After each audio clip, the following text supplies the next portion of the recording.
Welcome to another Sell Well online video, and in this video we're going to be talking about the VeRO, the VeRO program, or specifically the lack of protection that you have on eBay. And this is something apparently which is new, but to be honest, I think eBay have kind of always had this approach. So to sort of give you a bit of back, now I won't go into all the detail about VeRO because part of VeRO is like brands that hire third parties to try and take down sellers that are selling their products that they don't want to, even though they technically don't have the legal right to do that. Um, that's sort of one side of VeRO. But what I'm specifically talking about is kind of protection for the little guys. So, people like you that are probably running a business from home, or maybe you do have employees and stuff, whatever. But you're selling on eBay, and as you become successful on eBay and you start to sell a lot of things, inevitably people will notice that and they will start to copy your business. And there's not really anything illegal about this or wrong about this. In fact, you should be doing the same thing as a seller. You should be checking out what your competitors are doing, what's selling for them. And if you can stock those, same products, then you should also try and sell them. Because what's selling today is going to be different from a month or a year later. So it's not a set and forget thing. It's not a buy and hold type strategy. You always have to be checking, no matter what you're selling, what is popular. But some people out there take it to the absolute extremes where they will literally copy basically your entire store. And when I say copy, I mean like the titles, character for character, the same, the images, image for image are the same, the item specifics are exactly the same, the descriptions are exactly the same. They just duplicate, they replicate your entire store. This is not okay. You know, it's kind of like plagiarism when you're in school and your teacher says, "Hey, you can't just rip something off the internet, print it, and say it's your own." You can certainly use that as a guide. You can reword it into your own words or your own opinion. In fact, when you actually get to like university and you've got to write like research papers, you actually kind of have to do that. You have to say, "Hey, expert this quoted this," but you still have to put it in your own words, and you still have to say like what you're actually saying, right? So this is clearly not okay when sellers are just literally other sellers duplicating, copying the same things. They can realize, okay, I want to sell that product too. Sure, nothing wrong with that, but they have to, make their own listing. There's going to be some kind of duplication, of course, because the brand name or whatever is going to be the same. But when you can clearly see, hey, they're just copying everything, that is a problem. Now, if you notice this happen, and personally I can say it's happened quite a few times for me, believe it or not, the first thing you should do is obviously contact um, the seller who's doing it. And don't be emotional because it will show that you're like childish and emotionally unstable. Keep it very short, keep it very brief, keep it very firm. Um, don't swear, don't make threats. Just be very, point to point. Hey, I notice you're doing this. I'm requesting you to stop. This is the first and last time I'm asking you to do it. Something like that. It's like what teachers tell you when you're a kid and someone's bullying you. Look them in the eye and ask them to stop. Now, hopefully that will fix the problem and they will stop doing it. If they have any shred of decency about them, they will. But given what they're doing in the first place, they may not. So best case, they come back to you, respond, they say, sorry, I'll fix it, whatever. They may not respond to you. And of course, if they don't respond to you, they'll either stop doing it or they won't stop doing it. Or they might, as recently happened to me, they might respond to you and basically tell you to get stuffed. Um, and the particular individual that I dealt with didn't exactly say it in those words, but they basically said, well, I'm doing nothing wrong. If you have a problem, take it up with eBay. So I did. So I contacted eBay. I downloaded the proper VeRO form. I explained to them what the problem was. I gave them all the item numbers. I told them obviously the seller who was doing it. I told them that I'd already contacted them and asked them to stop, and they wouldn't. etc., etc. And this is the response that they got back. And basically, what it says, and I'll put the link in the description if you want. Although over time, they'd probably remove these pages and update them anyway. But it basically, well, it doesn't basically. It does say that if you put something on eBay, it's the property of eBay. It's not yours, and anyone is free to take it. And we don't give a shit. That's exactly what it's saying. Now, I'm not going to get into the, whether that's the right thing or not. I mean, you can't change the world. What does that mean for you as a seller?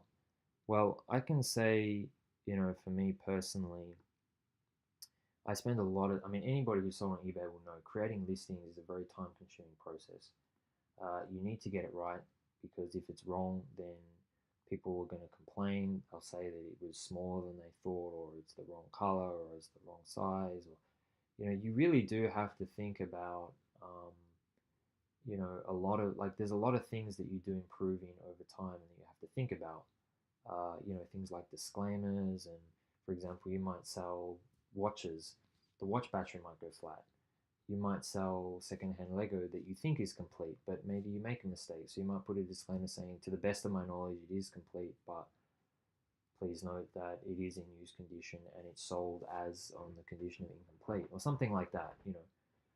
I also have like a mission statement on my store that actually says like what my business is about, and how I'm passionate about it and what my values are and things like that. I also spend a lot of time taking my own photos. I also like Photoshop some images to make them look nice for cover images. I do actually spend a lot of time on my listings to make sure that I'm giving myself some sort of competitive advantage, because that's very difficult online. When you have a shop, the location is important, the way you present your store is important, the staff, the customer service, all those things. When you're selling online, some of those things still apply, but it's much harder to differentiate yourself online. There's two listings, it's the same product. Who's the buyer going to buy from? So, especially if you're not the cheapest. And, I actually don't recommend being the cheapest on eBay, because you're going to sell probably more than other people and make less than other people. So you ensure that you're working the hardest of anybody else to make, money from those sales. So ideally, you kind of want to show, well, hey, I'm a good seller, and differentiate yourself that way rather than just on price. Of course, be competitive, but not necessarily the cheapest. So when people like take those things, and in my case, people take those things. They take like my mission statement. They even took images with my watermarks on them. Yeah, I mean, it's quite the audacity of some people is quite incredible. But again, eBay will not do anything. They don't give a shit. Um, so at the end of the day, what is the point of this video? It's really just to make people aware that eBay will not protect you. They don't care about this. And so in a way, you kind of need to react to this, I think. And my advice to it is, don't spend a lot of time making perfect listings, because other people can just take it.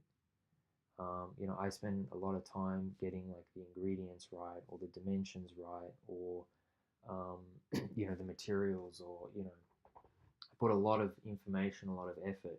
The images I said before that I customize or take myself. You know, I think that creates a better buyer experience. eBay clearly feel differently by having this policy. So just make it as minimal and as simple as possible. Instead of using 12 images, maybe just use one or two images. Have very limited descriptions. Hey, this is the item, this is what it is. Maybe some important details, but don't go into the details. If somebody wants to know more, let them ask you for that. Sometimes you might sell something in a different language. I don't know, you might be selling like French perfume, and perfume's actually not good because it's hard to send because it has high alcohol. But just an example, don't translate it. If someone asks you, just say, well, here it is. Here's the ingredients in French. Like, you can translate it on Google Translate or whatever yourself, because someone will just come along and take it, and eBay, they won't care. The other thing that I recommend doing to help protect yourself is, images are very important, and people do tend to look at images rather than read the description, is actually put a watermark on the image. And I don't mean like one of those semi-transparent watermarks where you've got like your name or something in the bottom corner. Actually put like clearly, because sometimes, like, let's say again you're selling perfume for argument's sake, and you might, your user ID might be, perfume worldwide. That's a pretty generic name. So if someone copies that image and they also sell that same perfume, then how do they know that they got it from you? So use a watermark that actually clearly says, hey, there is a seller called Perfume Worldwide, and they sell on eBay, and this is, so people clearly understand what that watermark actually means, and that way, if they do still have the audacity to use that, and again, don't have it like as a semi-transparent thing, have it as a clearly like solid color, you know, watermark. So that way, if the other seller does still have the audacity to use that, then um, it's going to make them look really bad, and it's also going to give you free advertising effectively. So that'd be pretty stupid to do it. Yes, it looks ugly, um, but again, eBay's not going to protect you. And I've even actually had another seller do that. They took my images with my very big clear watermark. Hey, I'm this seller on eBay, and I complained to eBay, and they still wouldn't take it down. They're just like, oh well, not our problem. We don't care. So that's that's my advice with it. And again, keep images to a minimum, because putting images on, if you sell a lot, like I personally have tens of thousands of images like in my database of things that I've sold over the years. You don't want to have to go through like a process of having to put watermark on every single one. So only have like one or two images, and make sure you have watermarks on them. I don't understand how that creates a better buying experience, but that's the way eBay run their things. And like I said, this video is not about what's right and wrong. It's about, hey, this is the reality. How should you react to that? So yeah, hope that video was thankful, and hope that video was useful. And thanks for watching the video, and check out some of the other videos I've posted online about selling.